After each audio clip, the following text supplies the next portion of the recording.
Welcome to the Dr. Dare Show. My name is Dr. Frederick Dare. I am a therapist here in Atlanta, Georgia. And before we get started, make sure you subscribe to my YouTube channel, like this video, share it, and click the little bell at the bottom of the screen so that you will get updates of when I upload new content. So today's topic is the coronavirus a tool for population control? So I've been hearing all these conspiracy theories of like, oh, it's the government that's created this coronavirus, and that's what is the issue, is that it's trying to control, the government's trying to control the population. Like I said, that's a conspiracy theory for me. I don't know if there's any truth in that, but what I did do is I looked up to see where this virus originated from, and I know it's transmitted from bats and small animals. It's a family of viruses called the coronavirus. It has like a crown-like spikes on the surface. This virus affects mainly bats, pigs, small mammals, and it mutates easily. It can jump from an animal to a human, and from a human to a human. And there's like 7 strands. 4 of those strands are like the common cold. 1 is the coronavirus, and then the two left in that combination are the 2 deadliest human infections, and one was SARS and the other one was MERS. And so it does seem that this virus comes from animals. And another theory that people were saying is that all these videos where you see like Chinese people eating like bats and unusual animals that we probably wouldn't eat over here in the United States. And so people are thinking that that is what is spreading this coronavirus. And so right now I checked the statistics on this. Coronavirus death toll surpasses 1,100. Majority of those were in mainland China, 1 in Hong Kong, and 1 in the Philippines.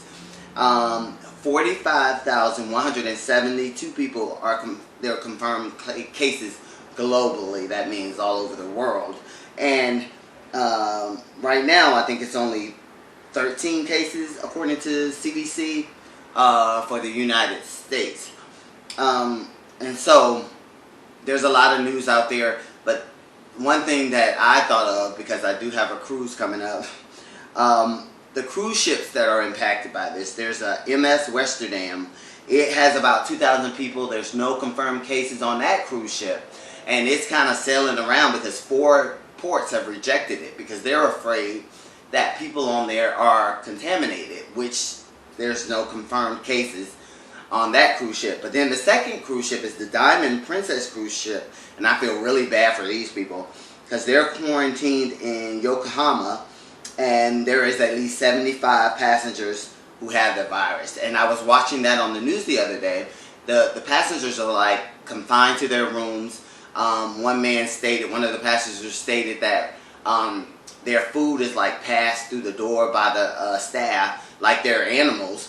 I think they're letting them out like to go out on the deck for like 90 minutes or something like that, but they have to stay away from each other and then they have to come right back in. So a lot of them are saying they're having cabin fever. Can you imagine? Because if you've ever been on a cruise, those rooms are not made unless you got a penthouse room or something like that. But those rooms are not made to be in to probably no more than a week or 2. They're just so small, and they've been out there a long time. I forgot to look up how long they've been out there. And then a lot of people are getting the mask, and I did see in an article where they say that there is one mask that can protect you from this virus. It's the N as in Nancy 95, and yeah. And so when I was looking up like the origin of the disease, so I can see where people would say the conspiracy theory is that the government created it because the scientists they're still researching, right? And they're still trying to see how the virus is transmitted, how easily it's spreaded, and how many people are infected but do not know. Yeah, so it's excuse me. Yeah. So I just wanted to jump on and talk about the virus and give you information in layman's terms so that you understand what's going on. It seems like China, they were refrained from going to work and stuff. Now it seems like they're starting to go back to work. So hopefully they're getting a handle on the scenario. But still be careful. I don't care. Wash your hands. When you go to the gym, wash your hands. When you do anything, wash your hands. If you come in contact with people, wash your hands. That's all I can give you. But just wanted to cover this topic because it does give fear to you. And it does impact your mental health. Seeing this on social media and the frenzy that it's causing. And this is one thing that kind of is true because, like I said, people that went to China and they, American citizens who flew over to China are now back, were quarantined and checked. And like I said, there's only 13 cases here. But still be careful. You should always wash your hands anyway, right?